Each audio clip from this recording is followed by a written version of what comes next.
Chers amis, bonjour. Cette semaine, nous poursuivons notre série d'émissions sur l'exhortation du Saint-Père Christus Vivit. Mes invités sont Michaela Lemieux, François Léveillé et le Père Wim Dombray, responsable de la paroisse Saint-Ignace de Loyola de Sudbury. Bonjour Michaela. Bonjour. Bonjour Père Wim. Bonjour. Et bonjour François. Bonjour. Qui vous êtes parce que je ne vous ai pas présenté. Et toi, dis-moi qui tu es un tout petit peu. Donc, pas trop longtemps. Oh, je vais essayer. Moi, je m'appelle Michaela. Je viens d'un petit village à l'est d'Ottawa, peut-être que vous connaîtrez Castleman.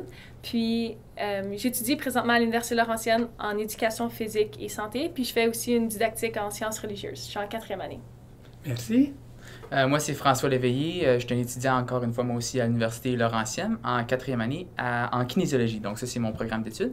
Et puis, moi, j'aime m'accompagner des fois au piano à la chapelle qu'on a à l'Université de Sudbury. Et puis, j'aime beaucoup la musique, là, en général. Donc, et puis, j'aime beaucoup... oui, je suis un petit peu intéressé par la religion, des choses comme ça. Ouais. Merci, François. Moi, je m'appelle Wim Dombray. Wim, ça vient de William, ça aide souvent. Ici, vous dites Bill, Will. Je viens de la Belgique, donc le français n'est pas ma langue maternelle. Je suis effectivement le prêtre responsable de la paroisse Saint-Ignace, située à l'Université de Sudbury. Merci. Et dites-moi ce qui vous a motivé à participer à cette émission sur cette belle lettre du Saint-Père. Comment? Bien, honnêtement, moi, je ne connaissais pas cette lettre-là avant, mais quand Père Wim m'en a parlé, j'ai tout de suite été intéressée parce que je me suis dit, si le pape a écrit quelque chose, puis surtout c'est adressé aux jeunes, ça va de soi qu'on devrait le lire parce qu'il y a probablement quelque chose d'important à essayer de nous dire. Puis que je trouve qu'il y a beaucoup d'opportunités à l'extérieur, comme peut-être juste comme à l'extérieur de l'Église, pas juste à la messe le dimanche, de fortifier notre foi, d'en apprendre plus. Puis je trouve que ça, c'était une bonne opportunité. Donc, puis là, une fois que j'ai commencé à lire, j'ai trouvé ça vraiment comme une belle lettre. Puis je me suis dit que ce serait vraiment important de le partager puis de laisser savoir aux autres comme c'est quoi, de quoi qu'ils parlent puis comment est-ce que c'est venu me toucher moi en tant que jeune en 2019. Merveilleux, Michaela. Et toi, Certainement, François? je voulais renchérir sur le point de Michaela. Je voulais comme démontrer aux jeunes que c'était possible, genre comme même quand on n'est pas si vieux que ça, on est des jeunes, c'est possible d'avoir la foi, c'est possible de croire en Dieu. Puis c'était juste un genre de témoignage dans ce sens-là que je voulais faire en même temps là, avec ma présence ici à cette émission. Merci, François. Pas de problème. Sur une note humoristique, je dirais c'est difficile de dire non à M. Guy quand il nous lance une invitation, mais quand il a dit qu'il s'agissait de ce texte Christus Vivit, évidemment, nous devions participer avec les étudiants de l'université. Oui. Donc, merci de l'invitation, vraiment. Ça me fait chaud au cœur.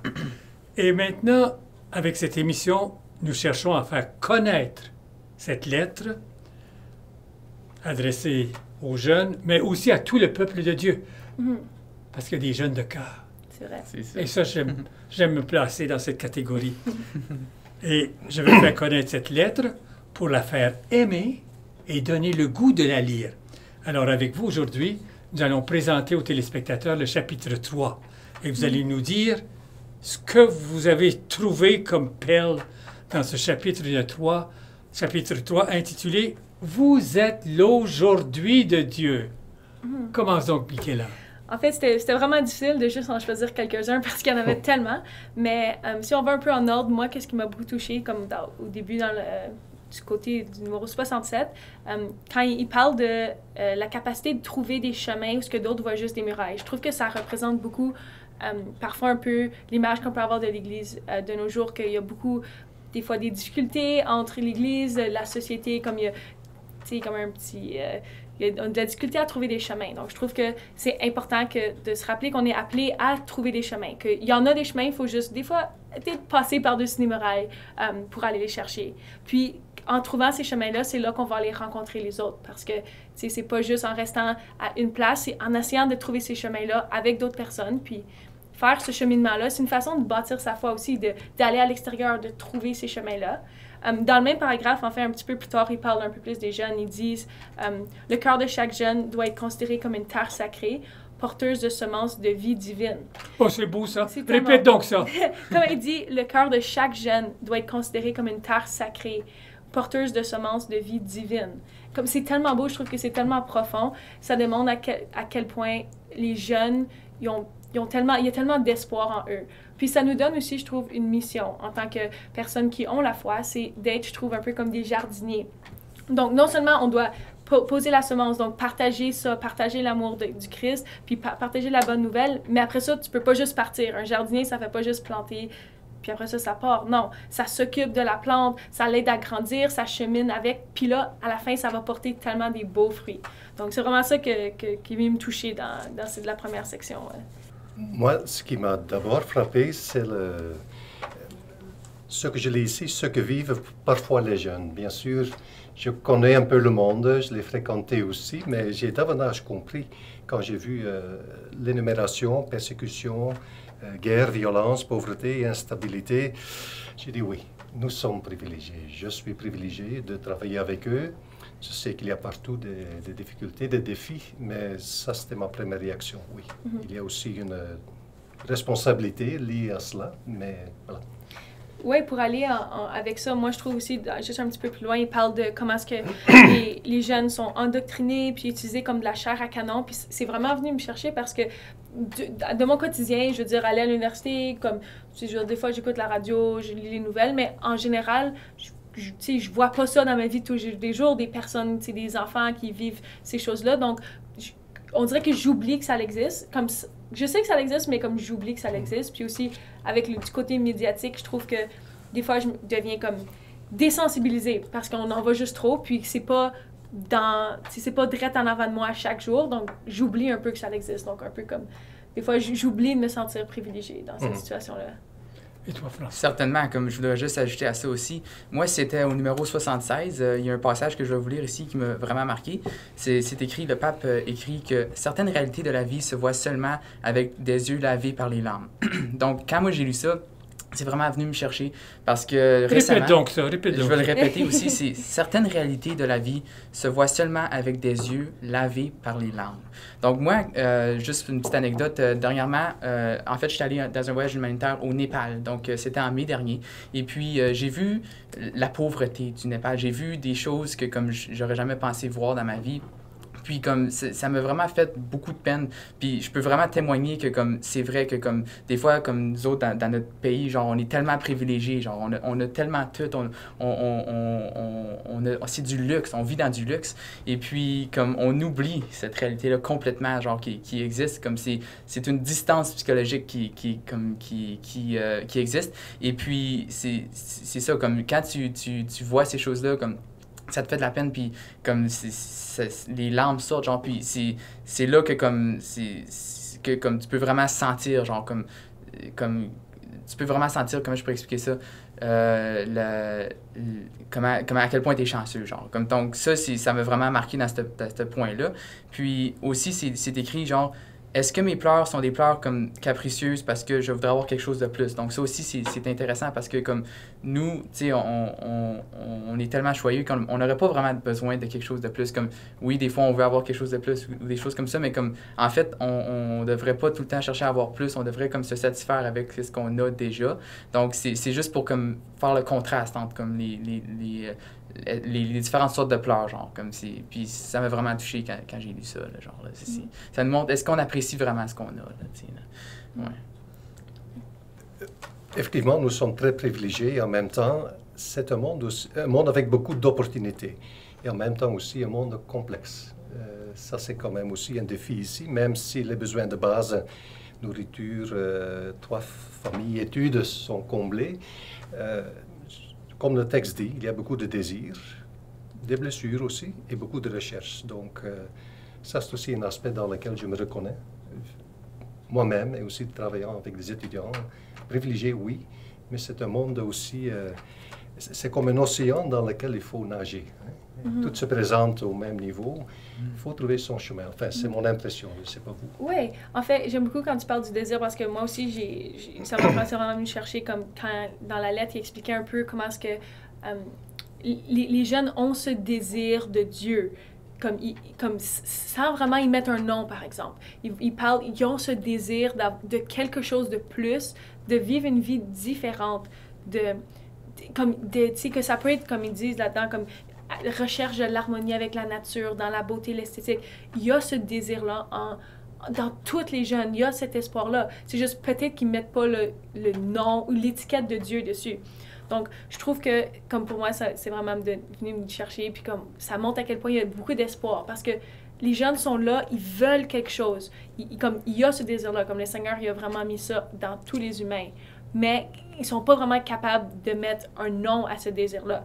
Donc, c'est je trouve en tant que comme catholique, c'est un peu notre rôle d'essayer de guider pour trouver le Seigneur à leur façon, à travers de différentes choses, que ce soit à travers de la nature ou l'esthétique, la musique, l'art. Parce que ce désir, il est là. Il est juste peut-être pas nommé.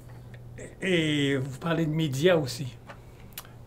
Oui, c'est un thème aussi qui est relevé dans ce texte. Je dirais que le média, nous sommes pleinement dans le média, n'est-ce pas? Je crois qu'il faut voir ça comme chance. Et il y a des chances et des risques. À l'époque, il semble qu'on disait que le livre allait provoquer le fait que les gens n'allaient plus se parler, comme on disait aussi avec la télévision, ce qui est effectivement arrivé. Donc là-dessus, je suis le texte aussi, d'accord avec ça. Il faut saisir les opportunités, bien connaître apprendre à utiliser ce moyen-là. Ouais, moi, j'aimerais rajouter, c'était au numéro 86 dans le texte que le pape a écrit. Je vais lire encore un passage. Ça dit « Il ne s'agit plus seulement d'utiliser les instruments de communication, mais de vivre dans une culture largement numérisée qui influence, ici, je vais changer un peu, la perception de soi, des autres et du monde. » Donc, certainement, moi, je suis d'accord avec ça parce que comme dans un monde numérique, c'est facile d'avoir une perception assez erronée parce que comme on peut comme, comment je pourrais dire ça, genre subir genre comme le biais de confirmation. Donc là, on va chercher des choses qui vont tout le temps comme faire en sorte que c'est en accord avec ce qu'on pense déjà. Donc des gens qui n'auraient pas nécessairement la foi peuvent aller comme chercher toutes sortes d'informations qui pourraient comme confirmer que donc sont pas sur la bonne voie ou des choses comme ça. Puis aussi, il n'y a pas juste ça, mais il y a tout le fléau des réseaux sociaux. En fait, les réseaux sociaux, ça a beaucoup de points positifs, mais comme c'est expliqué, ça peut en fait changer comme la perception de soi et des autres. Donc, ça peut faire en sorte que les gens puissent comme devenir plus individualistes et plus comme qui oublient genre comme la grande perspective, the big picture comme on dit entre guillemets. Donc, il faut faire attention définitivement quand on utilise comme la technologie comme l'Internet et ces choses-là. Sauf que comme Internet, ça peut être extrêmement positif aussi dans un sens où genre comme tout le monde peut c'est un grand réseau comme pour communiquer avec les gens tout ça puis faire des nouvelles relations puis des choses comme ça. Donc c'est juste c'est important que comme ces outils-là soient utilisés à bon escient. Là. Donc c'est ça que comme j'ai retenu un peu. Et le pape dit il faut une culture. Il faut une culture. Il ne s'agit pas tout simplement d'utiliser, mais il faut la culture, il faut cultiver cet outil-là pour en ressortir tout son potentiel. Oui, je suis d'accord. Oui. Il faut certainement, c'est nous autres qui doivent être en contrôle du monde numérique et non vice-versa. Exactement. Puis c'est ça que ça dit aussi au numéro 87, qu'Internet, c'est une très grande opportunité de dialogue. Donc, c'est pour ça que ça devrait être utilisé et non pour comme créer comme des perspectives individualistes et des choses comme ça, à mon avis. Là. Donc, ouais. Très bon. Capable d'aller chercher ça. Ça va? Continuons avec 90. OK, c'est ça, justement, comme on est encore en train de parler comme de l'Internet, des médias, le numérique, des choses comme ça. Puis, je vais lire un autre passage, ça dit « Les espaces numériques nous rendent aveugles à la vulnérabilité des autres et empêchent la réflexion personnelle. » Et ça, c'est très vrai parce que comme quand on est assis en avant de son ordi, on ne voit pas l'autre personne en face de nous, comment est-ce qu'elle réagit aux propos qu'on est en train d'écrire ou des choses comme ça.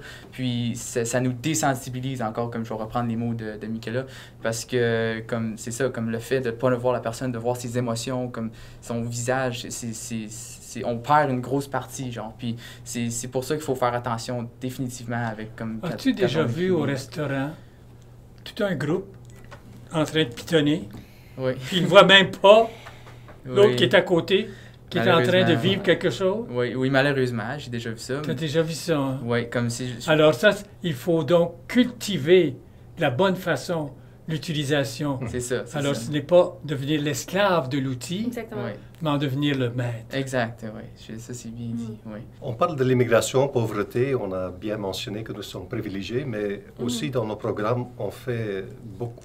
On essaye d'être, je crois qu'on est très attentif aussi à cette dimension-là, à partir de notre état privilégié, notre situation privilégiée, aussi de faire attention à tous ces besoins-là, les immigrants, pauvreté, et je nommerai aussi largement ici au Canada nos relations avec les Premières Nations.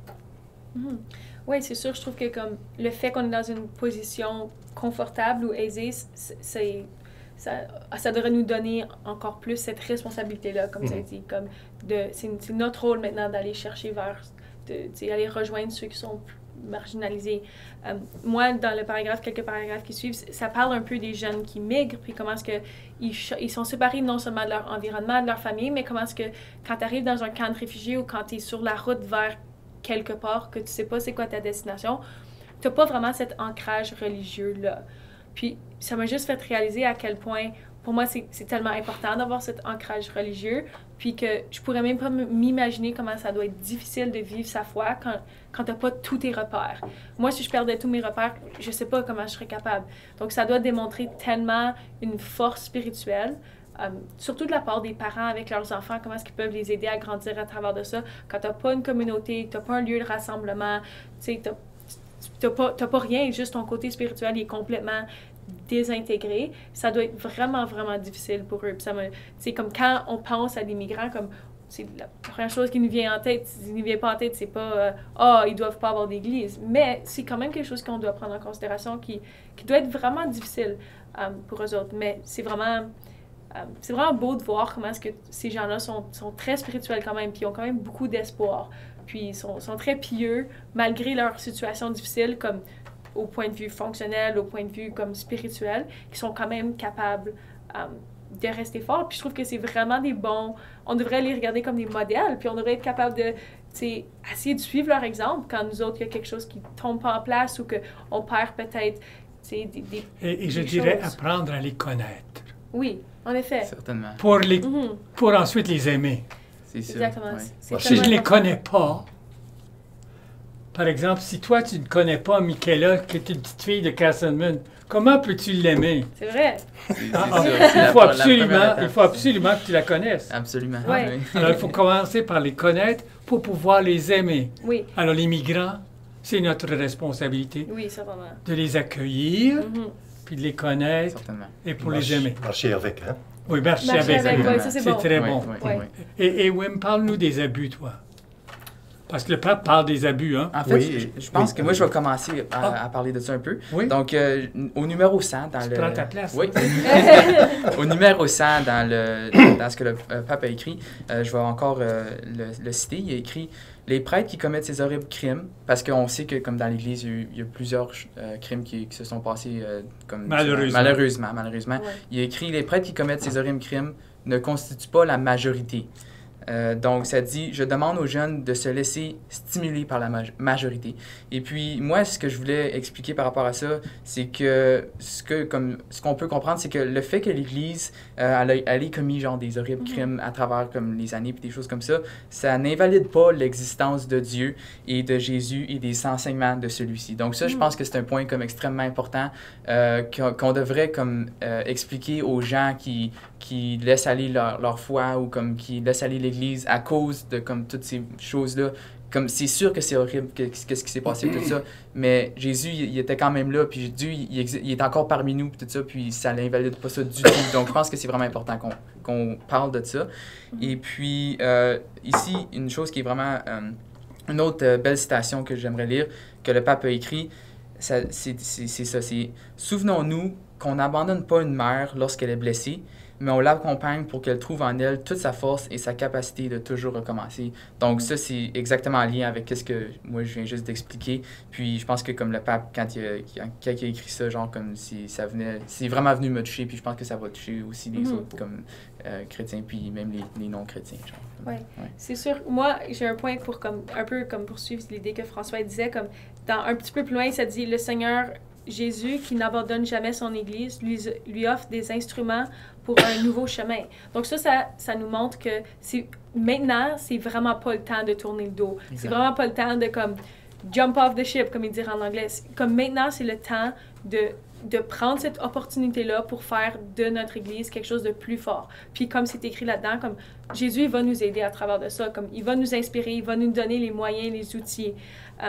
Je pense qu'une des choses importantes, c'est premièrement de s'informer de la situation. Exact. Je pense que l'ignorance, c'est vraiment pas... C'est pas une bonne chose. Juste ignorer qu'est-ce qui est arrivé. Je pense que mettre de la lumière, puis prier, puis demander que l'Esprit Saint puisse nous guider à travers des processus, puis qu'est-ce qui doit être fait sur la prochaine fois, puis être humble par rapport à qu'est-ce qui est arrivé. Quand tu dois avoir ces conversations-là, être capable de rester humble tout en restant fort dans la foi. Je pense que ces deux-là, même s'ils peuvent sembler dichotomiques, je pense qu'ils vont main en main.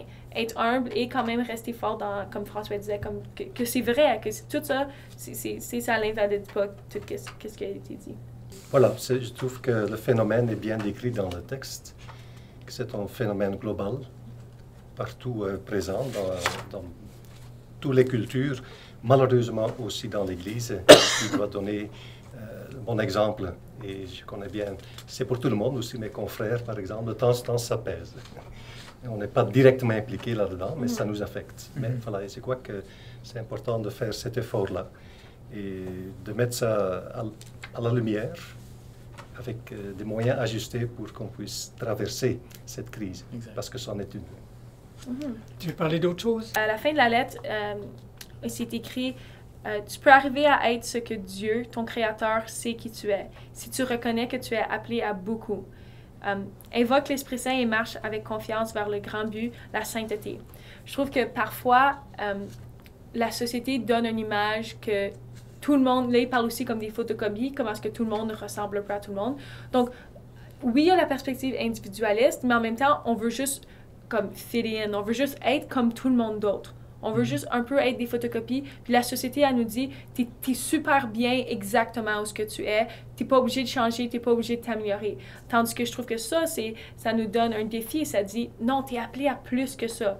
T'es appelé à devenir la meilleure version de toi-même. À chaque jour, t'es appelé à t'améliorer en tant que personne, à grandir. Puis je trouve que c'est tellement plus beau comme message que reste où ce que tu es, c'est parfait où ce que tu es, bouge pas, comme c'est stagnant. Tandis que là, c'est comme un cheminement, à l'aide de l'Esprit Saint évidemment, pour essayer de devenir la meilleure version de soi-même. Puis ça nous rend unique, je trouve, un peu comparativement, comme reste où ce que tu es, tu fais comme fit dans la société.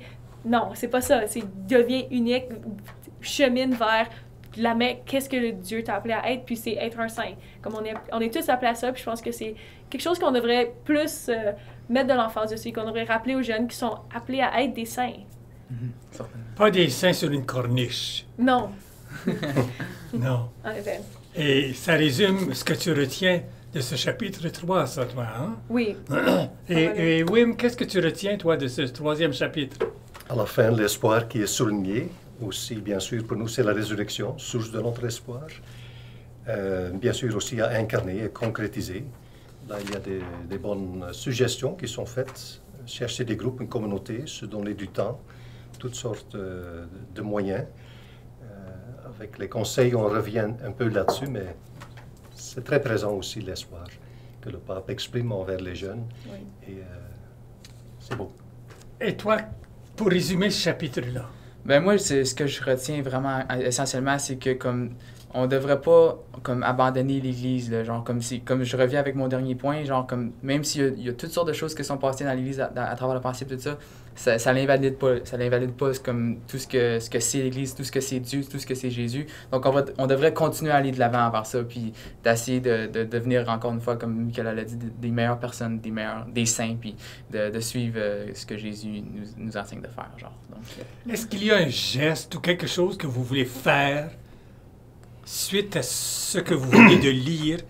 Est-ce qu'il y a quelque chose qui vous tient à cœur et qui est important pour vous aujourd'hui? Ben moi, je pense que en fait, ça serait de continuer à vivre sa vie et d'intriguer les gens avec la manière dont tu vis ta vie, genre. Donc, ça serait puisque comme nous, les chrétiens, on est un peu différents. Et puis, c'est sûr que comme les gens vont se demander des questions, tout ça, puis comme d'inciter les gens à se demander des questions sur pourquoi est-ce qu'on est différent, tout ça, puis d'essayer de comme d'engendrer des conversations genre qui vont comme pouvoir comme genre comme leur faire découvrir un peu pourquoi est-ce qu'on est comme ça, puis comme des choses comme ça. Puis aussi ça serait peut-être de continuer de découvrir Dieu et de combattre pour comme que le monde soit un petit peu moins égocentrique, puis un petit peu plus axé comme sur les autres, puis comme sur l'entraide, le partage. Et Wim, tu aurais des souhaits à émettre, toi? Moi, j'ai commencé de ce point de vue-là, de message à moi-même. Je me retrouve comme figure de référence. C'est beaucoup. Mais voilà, on l'est, il faut assumer. On donne aussi des bons conseils que je veux approfondir davantage, être à l'écoute, pleurer, c'est-à-dire se laisser affecter par ce qui se passe autour de nous, en nous aussi, instaurer davantage aussi le dialogue, marcher aussi avec les jeunes, avec d'autres, l'accompagnement et bien sûr garder allumée la foi. Moi, je me vois pas vraiment poser un geste en particulier, mais plus comme, tu sais, comme je voudrais pas faire quelque chose qui va me faire passer aux nouvelles ou faire la première page de la couverture des journaux, mais c'est plutôt, j'aimerais être capable de prendre chaque moment, avoir chaque moment comme une opportunité pour prendre ce moment-là, aussi petit qu'il soit, pour être capable de partager l'amour du Christ. Un peu comme que François disait, de vivre différemment, donc d'être capable de prendre chaque moment, puis pas avoir peur de se mettre dans une situation où peut-être que je vais pleurer, peut-être que je vais être choquée par qu'est-ce que je vais voir. Puis pas me couvrir les yeux et les oreilles sur vraiment qu'est-ce qui se passe autour de moi, mais comme les dures réalités un peu de ce monde-ci. Et merci à vous trois, merci à vous trois. Merci beaucoup. Et chers téléspectateurs, au revoir, à une prochaine. À la prochaine. S'aimer soi-même comme on est, garder les pieds sur terre et fuir l'imaginaire des top modèles bien trop parfaits. Tous ensemble, il me semble, on pourrait changer le monde de jour en jour.